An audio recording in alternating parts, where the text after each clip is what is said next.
This is Jessica, and you're listening to the Friendly Atheist podcast. My guest today is Ross Blocher. Ross, Hello. say hi. Hi. How are you? I'm doing very well. It's so nice to see you. It's We great haven't to see seen each you. other in so long. Welcome to California again. Thank you. It's very warm here.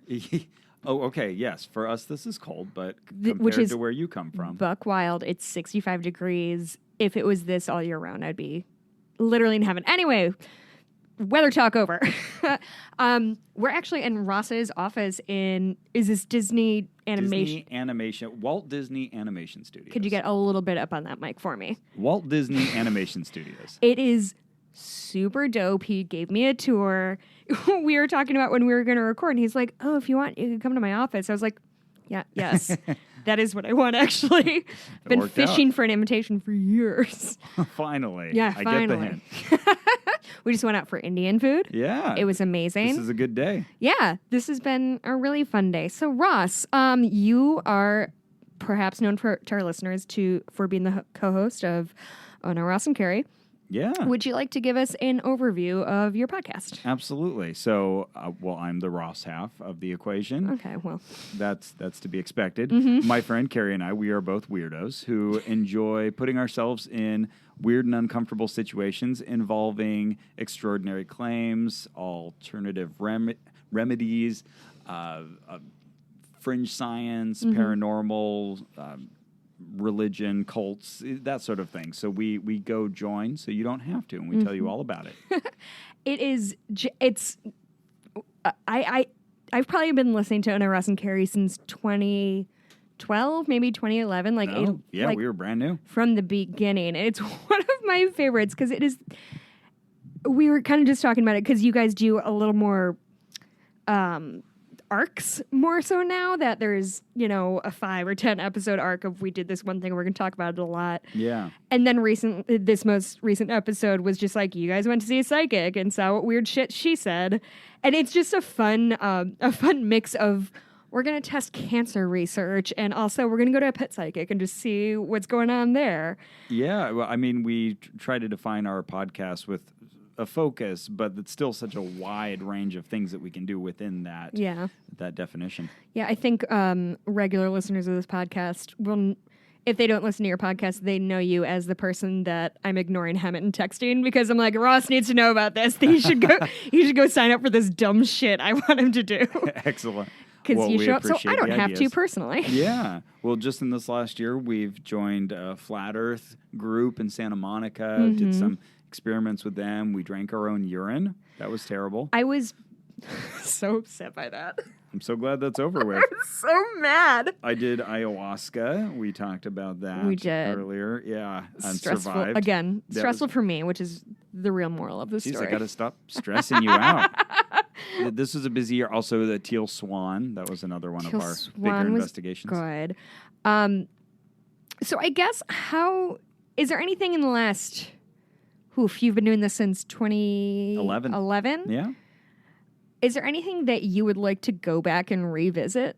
Oh, totally. And in fact, one thing I am revisiting, but Carrie won't let me talk about it. So, we're often tempted to go back and kind of try things again, see what the new perspective is. And is that from a place of you guys grew and changed perspective, or that thing changed, or you just wanted to... Bit of both. Try again. Yeah, and oftentimes we want to see what has happened to them in the meantime. Like Tony Alamo, since we joined or went to their services, the Tony Alamo Ministries. He clapped cult. Better. I have no problem calling that a cult. I try to use that term carefully, and they certainly are, if anybody is. And since we went there, the founder has died. And so now we're curious. He was in jail for 175 years for marrying girls as young as 8 and 9. But now he's gone, and I'm curious, well, what's happened with the compound? Where are the people? What are they doing? I do want to clarify. You said Tony Alamo, and I thought of Tony, who's the motivational speaker. Oh, yeah, the different Tony. Well, I'm picturing his face. I tried to make a fun joke about clapping weird. I get you. Yeah, the guy with the big fake clap. Why can't I think of his name right now? This is embarrassing. Yeah, I'm embarrassed for you. Tony. Oh, he's going to look it up. Here's the things. I don't know how to edit podcasts. You know what? That's funny. I didn't even need to. Oh, as soon as you started? Yeah, of course. Tony Robbins. I had Perkins in my head. Who's Tony Perkins? There's Anthony Perkins. He was an actor who was in. Oh, we're just really close, so Psycho. I call him Tony. Oh, yeah, Anthony Perkins. Yeah. Oh, yeah. Anyway, so you want to go back to Tony Alamo? Sorry. Also, a great adaptation of Les Miserables without music.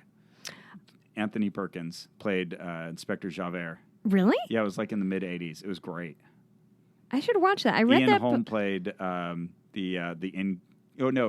was Ian Holm? He was the priest who forgives Valjean. Oh, really? Yeah. Sorry, this is a total offshoot of our conversation. No, it doesn't matter because interesting story. The second time I ever came to LA, I was 16 and I was on. This is going to tell you a lot about me as a human. I was on spring break, and so I was reading Les Mis over spring break because I'm pretty cool. I was on vacation with my parents and reading Les Mis, and I was sitting in LAX airport when the Eponine death scene happened and was like sobbing in the airport, like reading this like novel by Victor Hugo. Anyway, that's a little insight about why I didn't have that many friends when I was little. So what's stuck with you? Like, do you think anything that you've investigated has shifted your view of the world besides ayahuasca, which you thought you were going to die on? Which y'all, oh my God. Why don't you give an overview of the ayahuasca thing? Okay. It was the wildest thing First you guys of all, have ever done. I'm just got to step back for a second to correct myself. Ian Holm played Thénardier in the movie. Otherwise people are going to write me. Don't at me. Yeah, exactly. Anytime I say anything wrong. Wow. Oh, that's interesting. Has changed my worldview. I know. Well, give us a quick overview of the ayahuasca thing. Yeah. Oh, so for ayahuasca, it's if you haven't heard of it before, well, even if you have heard of it, you probably can't spell it because absolutely not. We saw so many. It's ingoogleable. Yeah, we saw so many inventive spellings of ayahuasca. Most of them starting with the letter I, but it's AYA, Aya, and then HUA, Hua, and then SCA, ayahuasca. Uh-huh. And it's a potent hallucinogenic drug. And as we were just saying earlier, I, up to this point, had never even done marijuana. Taken marijuana? What is the verb? Toked a marijuana. I have not toked a marijuana. Toked a jazz cigarette? I haven't toked a marijuana. Now I'm going to go watch a YouTube. So I hadn't done anything, and we were going to fly down to Costa Rica to try ayahuasca, one of the most potent hallucinogens out there, and see what happens to us.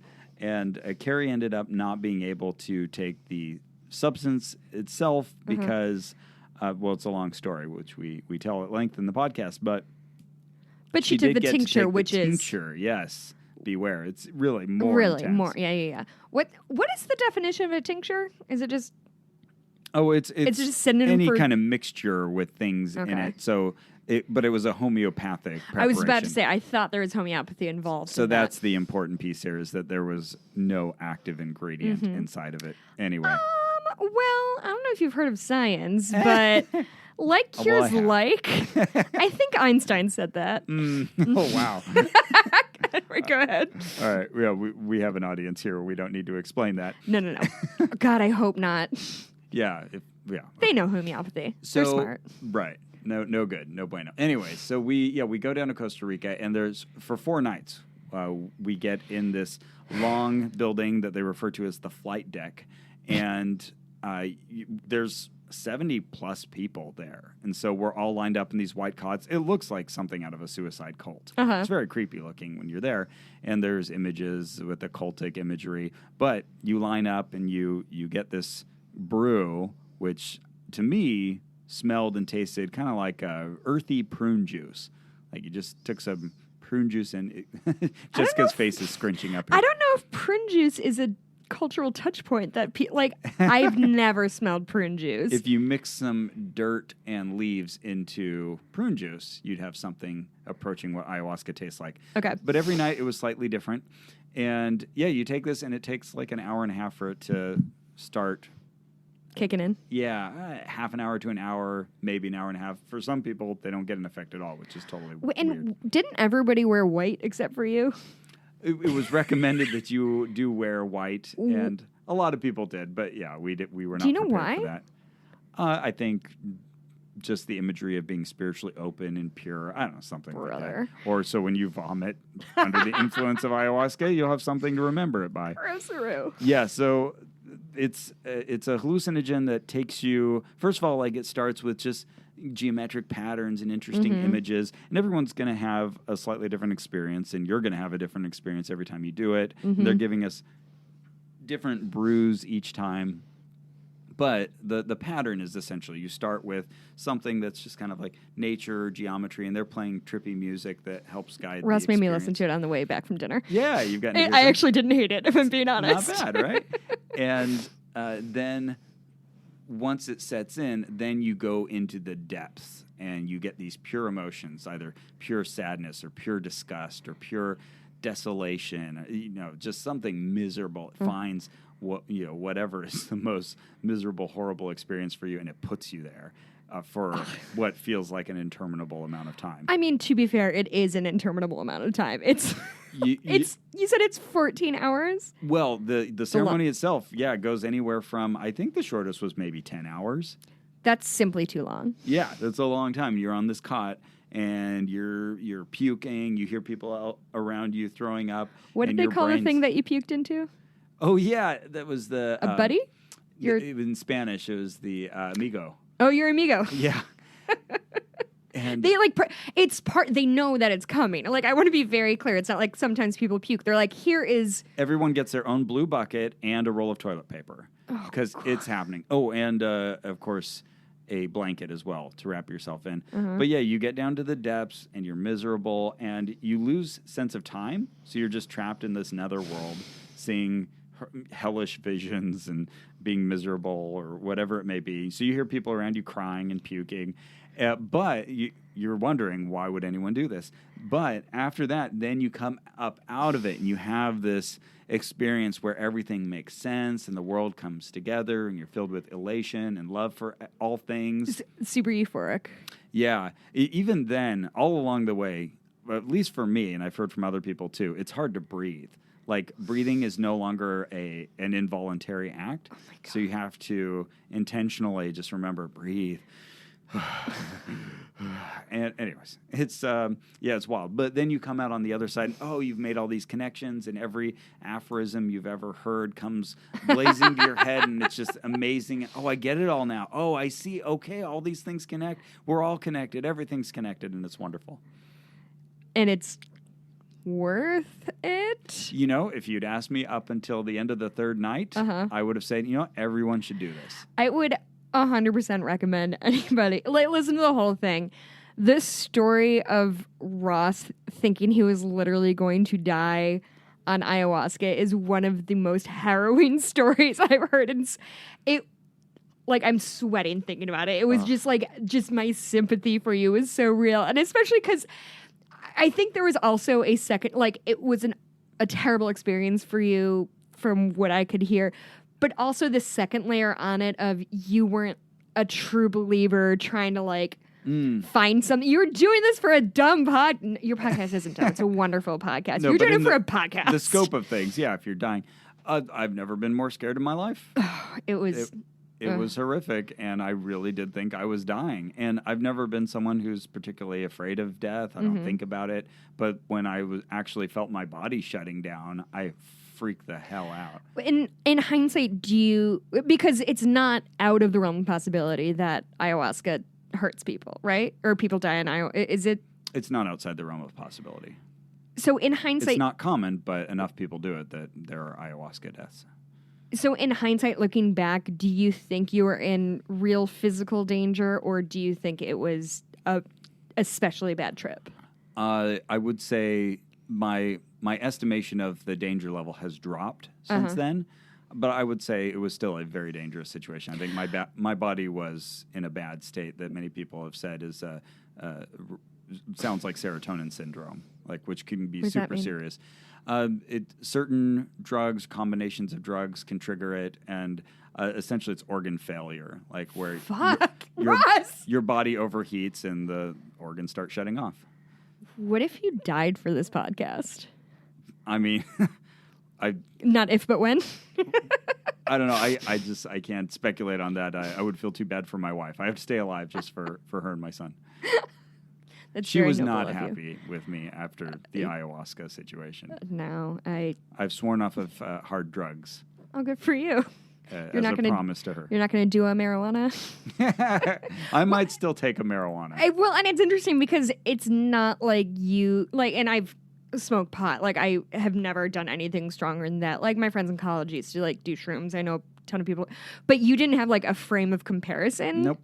For it. I wonder if you had, like, gotten high before you went just so you could feel... A lot of people were suggesting that I do so, and all of my friends came out of the woodwork with marijuana.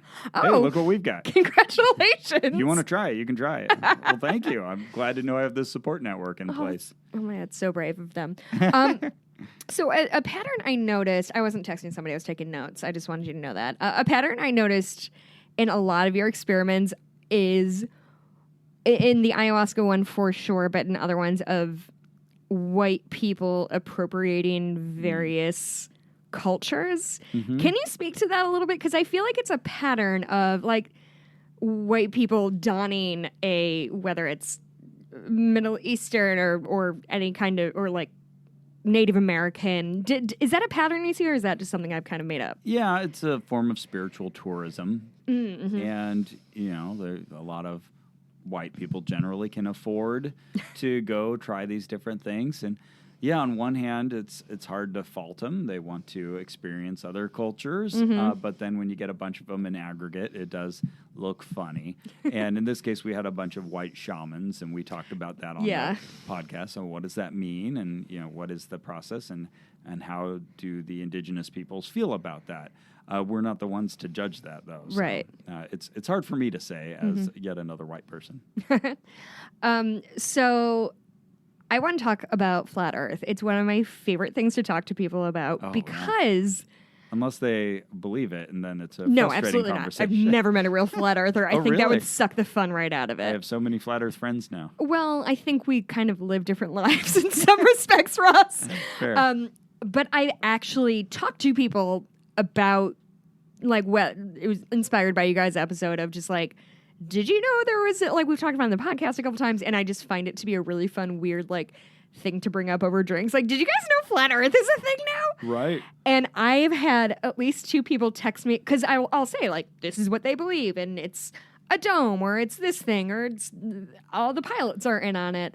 And I've had 2 people text me, like, did not believe that it exists. Yes. They're like, nobody thinks that. And I've gotten texts of, I'm driving behind this person, they have a flat Earth bumper sticker. What the fuck?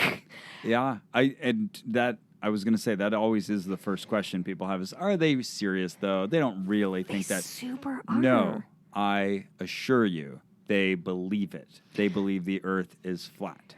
And I think the fascination I have in the flat Earth movement, and maybe also in, like, the 9/11 truthers movement, is it comes down to a core of we are being lied to all the time forever. Mm-hmm. Yeah, you've tied the right ones together. Yeah. Would you put anything else in that category? Yeah. 100%. There's chemtrails, same group. Sandy Hook hoax, fluoride in the water. Mm-hmm. All of those are tied to the government's lying to us. The Bilderberg conspiracy. What's that one? Trilateral Commission. These are just various... You're losing me. These are the Freemasons, the Illuminati. These are all just various groups that are controlling the planet. It's like the X-Files. You have this little group of smoking men in a room that are controlling the fates of all of us, and we live at their whims. And there's no proof of it, but the absence of proof becomes the proof. Right. All of that is tied in as well. So I feel like it's really easy for me anyway to sit and talk about these people as like a group of people who feel paranoid, who feel like they're being lied to. Pizzagate, that's another one. Pizzagate. God, I forgot about Pizzagate. When you're talking to somebody, actually, I want to talk specifically at one person because I thought you put it in a really interesting way. There was a woman.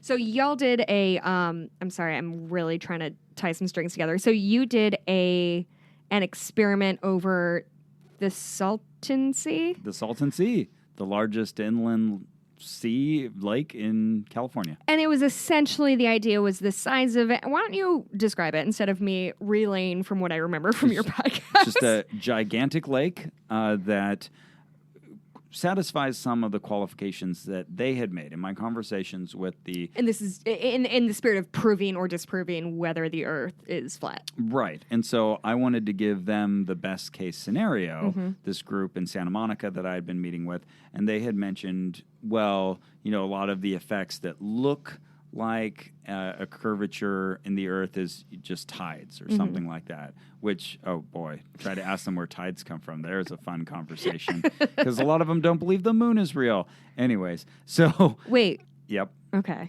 We'll come back to that. Yep. Anyway, so they said, well, the Salton Sea, they named it in particular, doesn't have tides. Well, it has very small tides. Okay. But yes, okay, sure. But it's big tides. enough that... in theory, standing from one edge to the other, you should be able to see across if the Earth is flat, right? Right. And then the question is, well, how far can you see and how high up do you have to see? And there's very specific math that calculates the curvature of the Earth. But the other major point that they've made is that water cannot hold a curve. Jesus. What does that mean to them? So when they think of water, they're thinking, okay, water has to stay flat because... they don't believe in gravity per se, but they feel that water is always going to find its level. Right. And just the mere thought that water could bend over a globe is just laughable to them. Because water doesn't do that. Water stays flat, so it can't hold a curve. Now, I know what you're thinking. Well, what about a meniscus in a test tube or something? That actually was literally, like, I was thinking, I'm yes. So in that case, okay, water tension can achieve something like that on a small scale. But if you've got a large body of water, you're not going to hold a curve. So we had the right settings for a test that we could go out and do interactively and say, if we're standing at, say, 4 feet tall, we plug in the numbers into a curvature calculator. On the other side of the lake, the particular stretch we choose, we agree on the distances. It should obscure something 35 feet tall. And that's kind of what we went for. Turns out it's hard to run an experiment like this.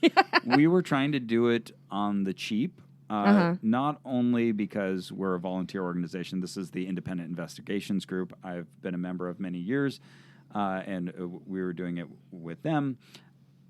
So not only for that reason, but also because we wanted it to be something. It wasn't high tech or fancy. It just showed the curvature of the Earth with your own eyeballs.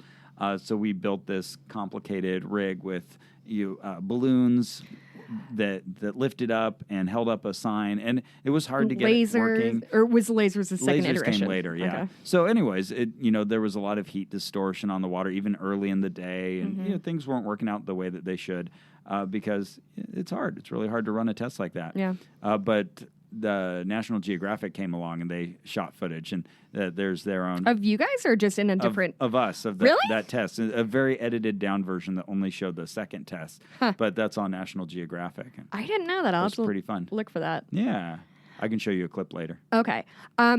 So specifically, and there was a woman that you talked to who seemed reasonable, and she got less reasonable as the day went on.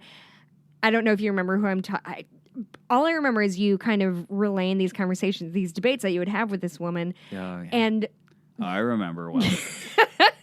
And what I thought was interesting, and I think is something that's really applicable to almost anything, is if you would concede one tiny point, she would jump all over that. And yep.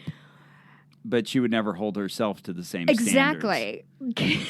How it was frustrating the most is that? Ungracious Trumpian thing you can imagine.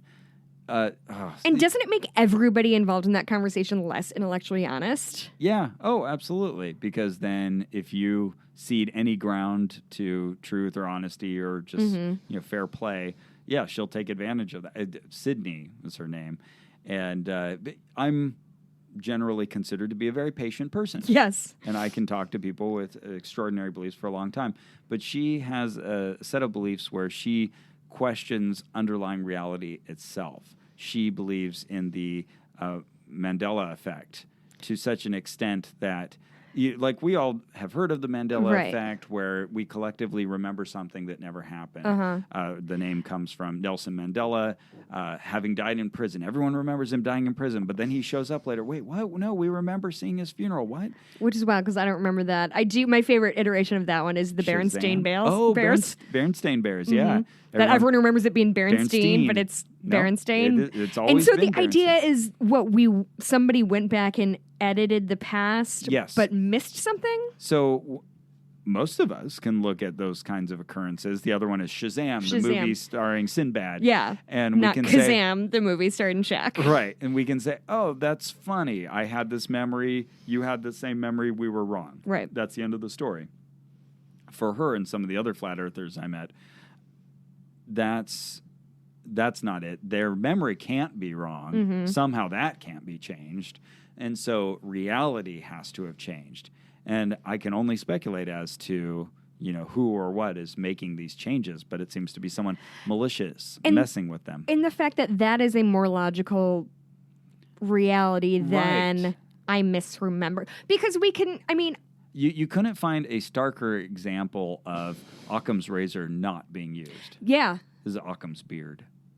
That's pretty funny. That's pretty good. But I absolutely know there have been times that I've been arguing with my husband and I'm like, I have never been more sure about anything in my entire life. And I'm 100% wrong. And it's like, yeah, that tracks too. Like, of course I'm wrong about this dumb thing. But you go into it like, there's literally no way I can be wrong. But I think we see examples literally every day of how our memory is fallible. And that's the first step of skepticism, is just realizing, oh, I can be wrong. In fact, I'm wired to be wrong, and I need to be open to that possibility. And do you think that's stressful to people? Is that why they dig their heels in? Because I'm thinking of when we talk about, I follow a lot of true crime, right? And there's a lot. Eyewitness used to be the end-all, be-all of evidence, right? Oh, if somebody saw it, they saw it. Yeah.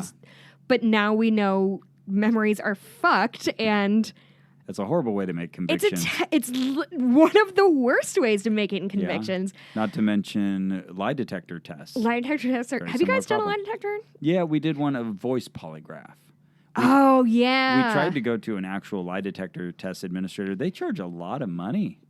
It's very expensive, but I can't remember exactly, but I think the guy wanted us to pay like $1,800. Oof. Yeah. That's a lot. It's almost as many as what the crystals you got for your chakras. Yeah, right. But anyway, I think my theory on this has always been, for me, I can imagine a person thinking, if I can't believe my own memory, what can I believe? Which is a really reasonable thing. But for me, saying I don't remember things perfectly is a really easy concession to make. Right. But do you think it's just an overconfidence in their own perception and memory?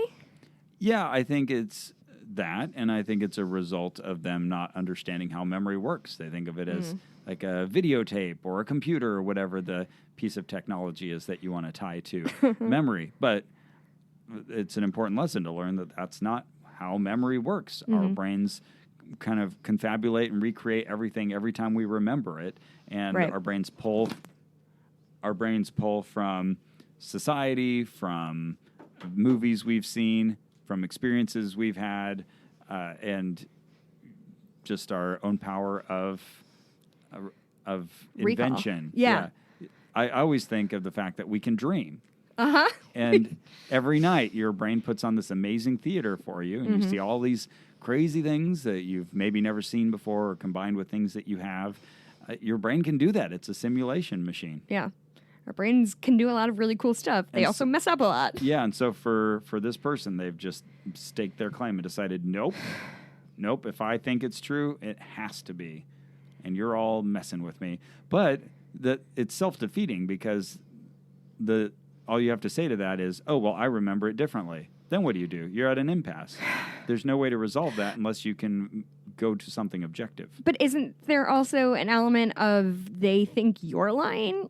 Yes. Right. Because if you suspect... That's all they can see from their perspective. And that's what it comes down to, right? Like, okay, if I don't believe gravity is real, that means there's so many... I think the flat earth thing, there's so many people that would have to be complicit in that for it to be even conceivable. Right. That you have to have a deeply paranoid worldview of it. Right. And for them, there's just this endless theater being put on, the space theater where we're launching things into the air for no reason. And to what end do they think? Exactly. That's the question. And they don't know. They can't answer to any satisfying degree, at least not satisfying to me, other than to say, well, it's just to pull the wool over our eyes. It's like, well, really, why did you need to stage this disaster and have this one blow up and have this one go up, and where are the satellites coming from? How does your GPS work? Exactly. And it's just an exercise in finding how they rationalize and do those mental backflips to arrive at wherever they started again. And that's why one night when I asked 3 different flat earthers what the moon was, I got 3 different answers. Really? And let me just say, flat earther to them is not an insult. Sure. Like they'll call us globeheads or globetards, my favorite. Okay, rude. Yeah, rude. And they don't see any problem with that. But also, globehead is a stupid name. Like, by all measures of how you think a cool nickname is, globehead is dumb. Yeah, that's true. That's one of those schoolyard taunts. Like, let me scan the nearby bucket head. Ah, got you. Exactly. Zing. Anyway, so just to let you know, I'm not insulting the flat earthers. By calling them that, they call themselves that. You were saying. Oh, I don't remember what I was saying. I bet it was important and interesting. But it was right, and we're sticking to it. Yeah, absolutely. I remember everything. Do I remember the last thing I said? No, but everything else I absolutely remember. Otherwise, I'm infallible. So I feel like one of the bigger things I guess I should probably say you were on the podcast in 2014, I think. That sounds about right. Yeah, because it was right after Mikey and I got engaged. So 2014, I was out here. That's how I place things in timelines is my life. And so we spoke then. And since then, I think sort of the biggest thing your show did was Scientology. Oh, yes. That's right. For us, it's all been BS and was before Scientology, AS. It was interesting because when you guys were talking about it was echoing a lot of things I thought, because you guys had said, like, people are worried about us for this one. Like, I think whenever you do something, like, minorly dangerous, we're like, be careful, guys. But when you all were like, we're going to do Scientology, I was like, you're going to get murdered. Like, they're going to put a hit out on you guys. And they didn't, but and yes, they it didn't. was Have they become less litigious? Yes, they have. And that's why? Just too much? Because it's become less and less effective. They have more and more enemies. They are hemorrhaging people. They're in a bad way, which is good. That's good for the planet. Right. And so their numbers are dwindling, and they've realized they really can't get far with badgering people anymore. The internet is their big foe. Yeah. Because now, their whole money system is based on secrets and parceling out secrets. And the internet doesn't stand for secrets. Yeah. That's right. Yeah. So they're in a bad way, and I think we caught them at just the right moment. And they're kind of allergic to the internet themselves, so it took them a while to look us up. Oh yeah. That was always my fear, was that we'd step in and they'd be like, get out of here, you joker. But instead, I got to take a bunch of classes before they finally said, oh, wait, we should Google this fellow. That's actually, on the drive over here, I was saying one of the things I admire about you guys the most is your ability to, like, bear long stretches of boredom in a way that I could like sometimes I'm like, oh, I really wish I could do what they're doing. But I'm like, I couldn't sit in a 6-hour Scientology class and, like, repeat words over and over. Like, I would go mad immediately. And I feel like that's so much of Scientology is like, we're going to talk at you until you get bored and have to accept what we're saying. Yeah, and I guess if I have a superpower, it's that. I can sit through almost anything. And I feel like the thing that you and Carrie are both very good at is being very genuinely earnest in a way that I think you have to be to do what you're doing. Because I would say the best thing about your podcast is you always go in eyes wide open of like, if this is true, that's great. Like, I am, like, you don't go into it rolling your eyes. I feel like maybe, like, 9/11 truthers, there's a little more eye rolling. Some eyes have been rolled, for sure. It's not 0 eyes rolled. Yeah.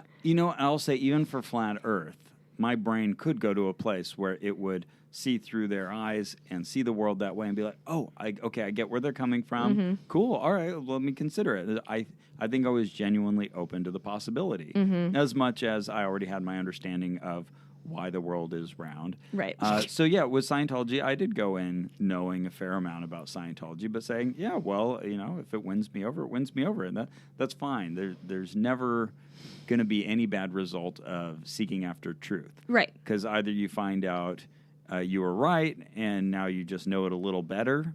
That's great. But on the flip side, maybe you find out you were wrong and now you can embrace new truth, and that's even better. So, win-win. Yeah, absolutely.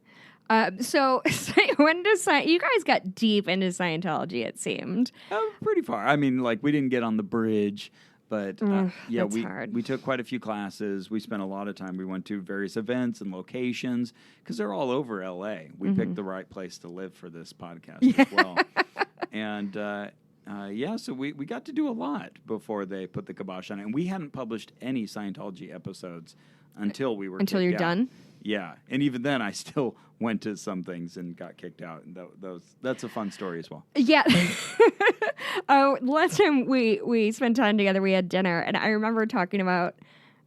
It was right after the Scientology episodes had come out, and there's videos that I think you took of getting kicked out of a Scientology thing, and you were still so unfailingly polite to the people who were like bodily removing you from this thing, and you're like, thank you. Well, thanks.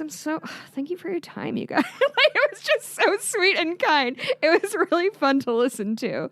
Of just like, yeah, no, okay. Oh, I'll go. Do you need me to oh, yeah, I'll go. I'm so sorry. Well, I appreciate that. Yeah, I think for Carrie and I, what we thought we could bring to the podcasting world was the firsthand experience, but we could also have fun with it, but be nice. Yeah. And I think those were, I felt, 3 things that we could do that were new and hopefully interesting. And I think all of those things come genuinely out of our personalities. We're both just insanely curious about these things. We still get super excited, like, I want to go. Ooh, when can you do this? We'd want to be doing it anyway. Right.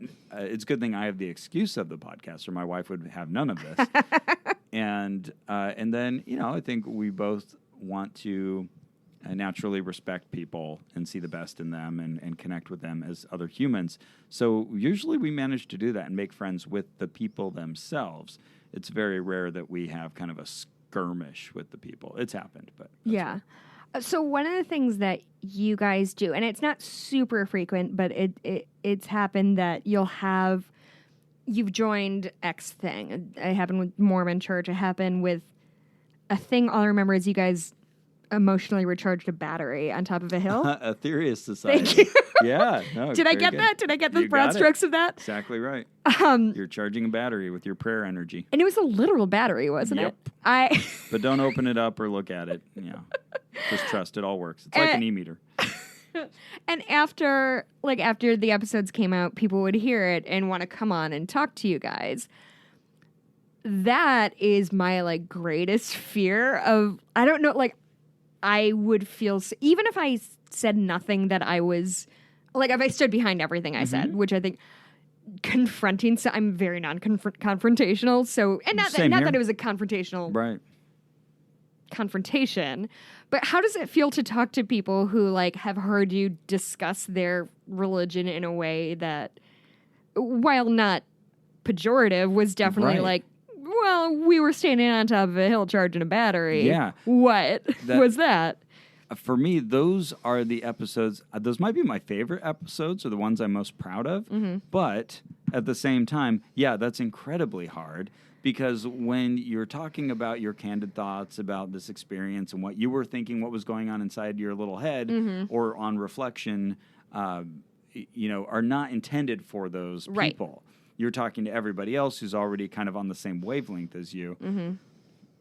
And if I were to have that frank discussion with one of the believers, well, first of all, we wouldn't do it there at the location. Carrie and I don't show up to say, stop, you're wrong. No, we're just there to observe and take part and have fun. And you seem to avoid drawn attention as much as possible. Right, yeah. We're just there to be involved and be ourselves as honestly as we can.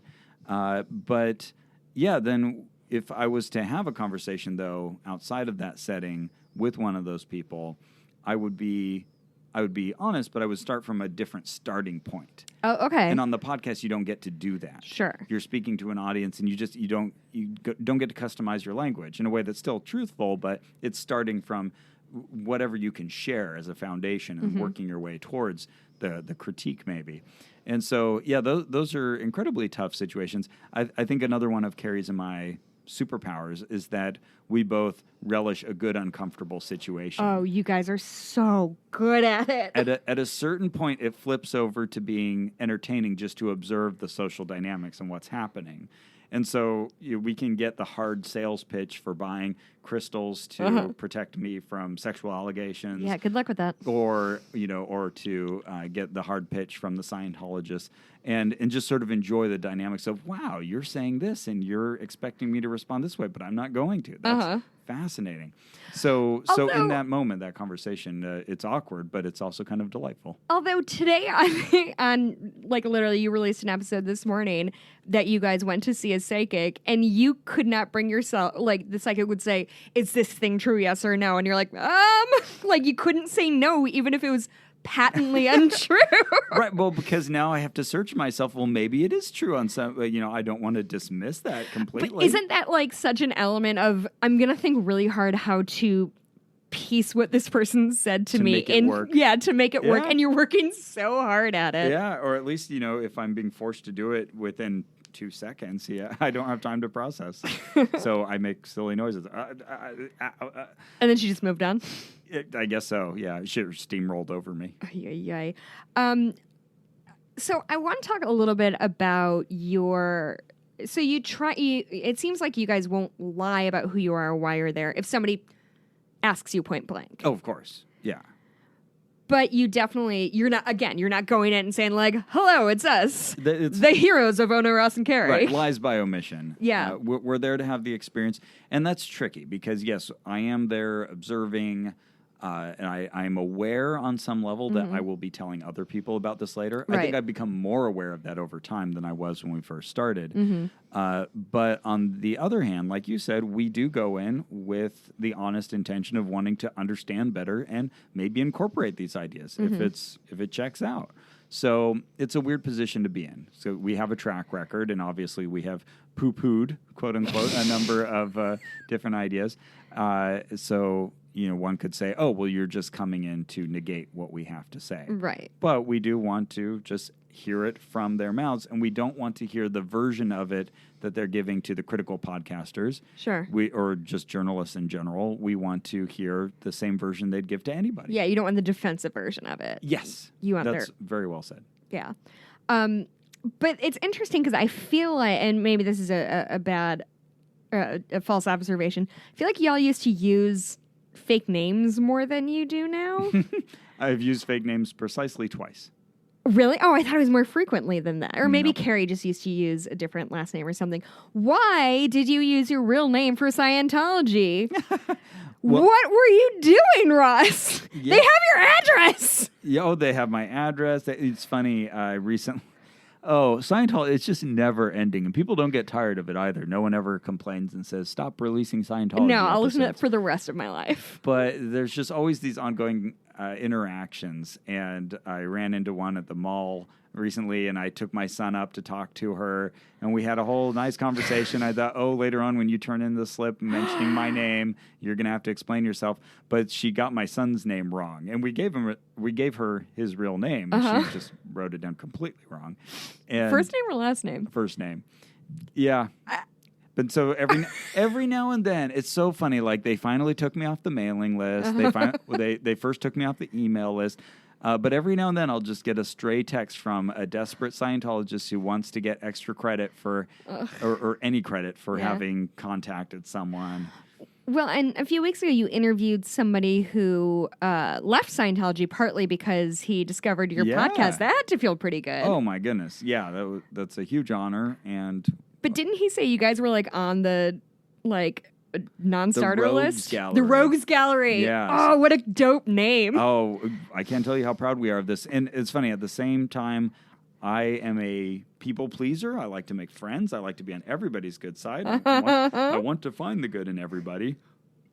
But at the same time, I take great pleasure in, being on the Rogues Gallery where all the front desk people and security people at LA Scientology locations have been trained to recognize Carrie's and my faces and turn us away. That's amazing. I have a story for you. If you got to have enemies. I almost said I have a mom. I have a mom. That's congratulations. Thank you so much. So my mom and her sisters were down in Clearwater. Scientology Central. Scientology Central, and I think I've told this story on the podcast before. It's fine though. And my mom is like singularly charming. She's just a very sweet, winning woman. And the story is that she and they're also like love to sneak into places that they don't belong. Huh. My mom has a reputation of like she used to sneak onto like movie sets all the time and get pictures with people, and then they'd be like, "You have to go," and she's like, "Oh, okay, all right, bye." Like she's 5'1", she's not a threat to anybody. Okay. Anyway, so she and her sisters were like on the Scientology campus or something, and walked into one of the buildings because do Scientologists drink? Is that a Scientologist thing, whether they do or do not? I'm wondering. I'm trying to poke holes in my mom's story. I think they frown on drinking, but for some reason they smoke though. Oh, really? Oh, do they ever? For some reason, my mom and her sisters thought there was a bar in a Scientology building, so they just like walked in and were like, "Hey, we're here to get a drink," and they're like, You can't just come in here. They're like, okay, bye. Like, but just we're ready to like march into a Scientology building just to see what's up there. Good on them. That's great. Yeah. Anyway, that wasn't. But they're just like a group of the most non-threatening white ladies of like, hey, are you okay? Bye. Like, sorry, didn't mean to bother you. If like, you got it, use it. Yeah. That's great. Anyway, my mom tried to be a Scientologist, I guess is the moral of that story. Yeah. Good thing she failed. Yeah, good thing. Ross. Yes. Oh, one more thing before we wrap Jessica, up. Is it? Yes, it is Jessica. Thank you.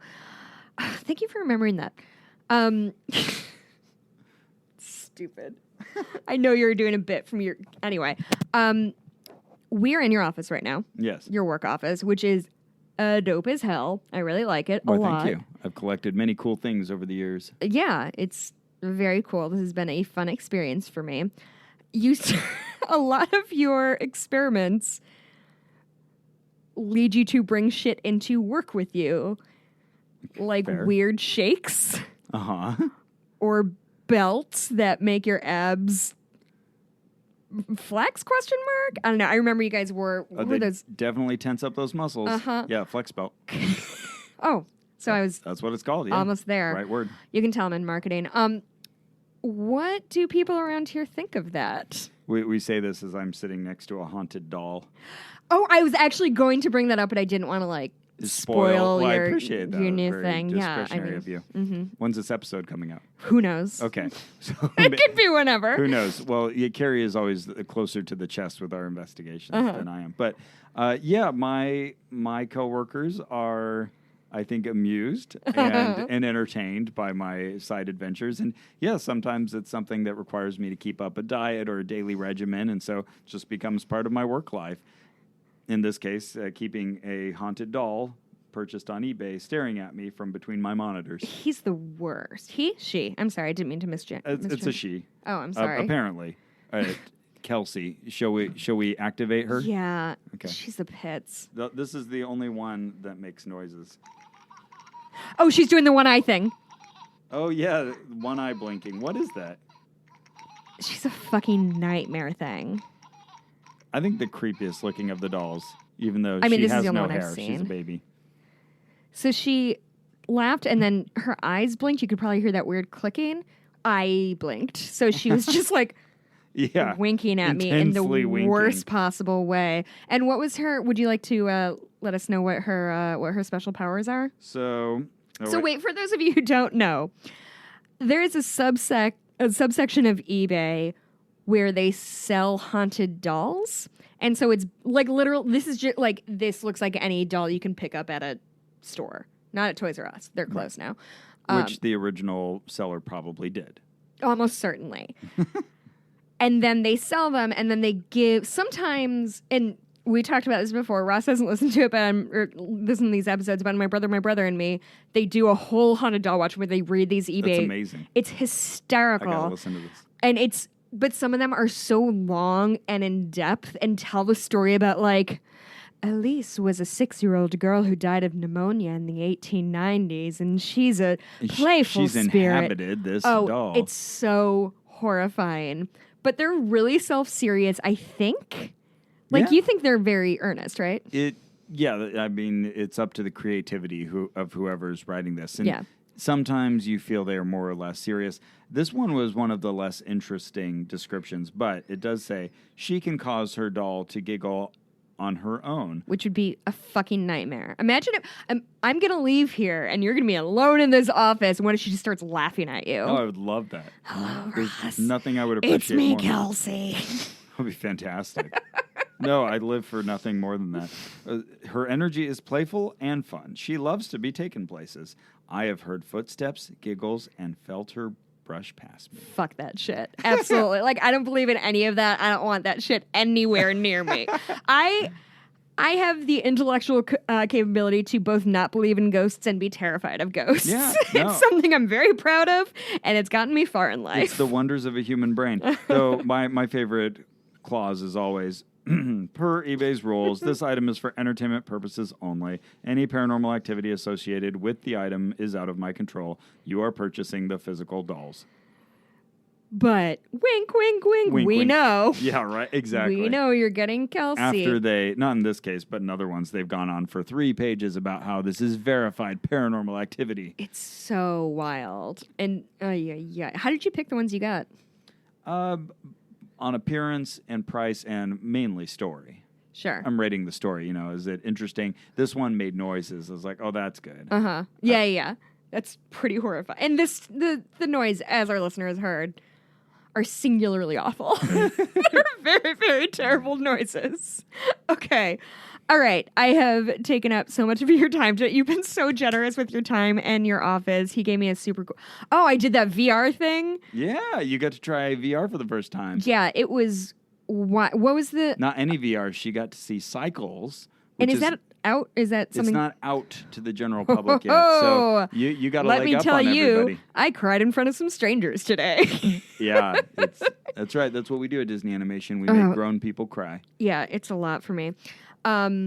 Anyway, thank you. God, thank you so much. You're welcome. Dinner was a joy. This tour was a joy. So good to see you. You're always fun to hang out with. Let me know if you want to do some weird experiments in Chicago. I'm sure we have weird shit going on. Oh, you definitely do. There's tunnels. People have probably died down there. We can go check that out.